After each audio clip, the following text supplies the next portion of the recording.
आज हम सीखेंगे कक्षा 8वीं का गणित अध्याय 3 समांतर रेखाएं के अंतर्गत प्रश्नावली 3.2 के प्रश्न क्रमांक 1 के सवाल को हल करना। जिसमें पहला नंबर का सवाल है, दी गई आकृति में डीई समांतर बीसी। यहाँ चित्र दी गई है एक त्रिभुज ABC जिसमें डीई समांतर है बीसी के। ये जो डीई रेखाखंड है वह समांतर बीसी है, मतलब डीई और बीसी परस्पर क्या है, समांतर है।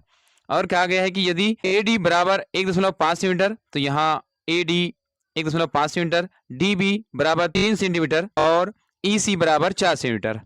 तो ये DB, तो यहाँ से D और B 3 सेंटीमीटर, EC ये EC 4 सेंटीमीटर हो तो AE का मान ज्ञात कीजिए। तो ये AE का मान ज्ञात करना है। यहाँ इस सवाल को अच्छे से समझ लें। दिया गया है त्रिभुज ABC और इस त्रिभुज में DE समांतर है BC के। AD बराबर 1.5 सेंटीमीटर, DB बराबर 3 सेंटीमीटर, EC बराबर 4 सेंटीमीटर। तो AE का मान हमको ज्ञात करना है। तो चलिए इस सवाल को हल करें। इस चित्र में जो जो मान दिया गया है और जो ज्ञात करना है उसको यहाँ लिख दिया गया है। एक बार और समझ लें आप। त्रिभुज ABC में DE समांतर है BC के और उसके कुछ मानों को दिया गया है। आपको AE का मान ज्ञात करना है।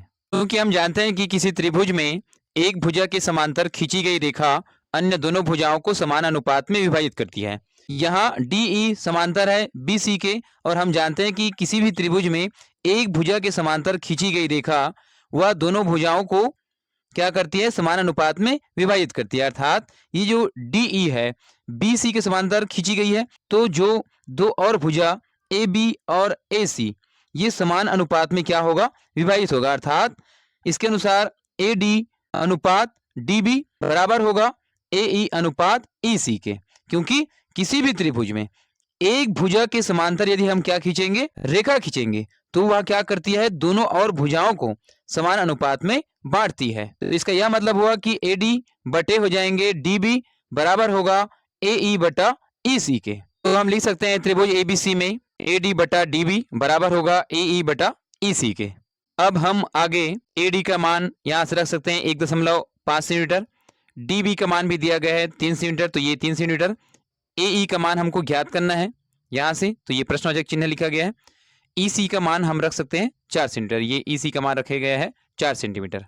अब हम यहाँ से AE का मान ज्ञात करेंगे। तो AE का मान ज्ञात करने के लिए AE को एक जगह रखे हैं और यहाँ से हम इसको क्या कर रहे हैं, तिर्यक गुना, अर्थात 1.5 का तिर्यक गुना होगा 4 के साथ।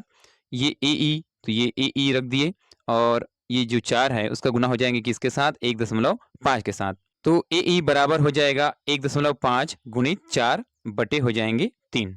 एक बार और देखें, हमको मान चाहिए AE का। तो AE का मान ज्ञात करने के लिए हमने 4 को तिर्यक गुना कर दिया किसके साथ, 1.5 के साथ। तो 1.5 गुणित 4 पूरे के बटे कितना हो जाएंगे, 3। अब 1.5 का गुना करेंगे 4 के साथ तो कितना आ जाएगा, 6, और फिर 6 बटा 3 आ जाएंगे यहाँ से। 1.5 गुणित 4 तो 6 बटा 3 हो जाएंगे और 6 बटा 3 तो 3 एकम 3, 3 दूनी 6। तो इस प्रकार से AE का मान कितना आ जाएंगे, 2 सेंटीमीटर। प्रश्न था कि AE का मान ज्ञात कीजिए, तो उसका उत्तर आ जाएंगे AE बराबर 2 सेंटीमीटर।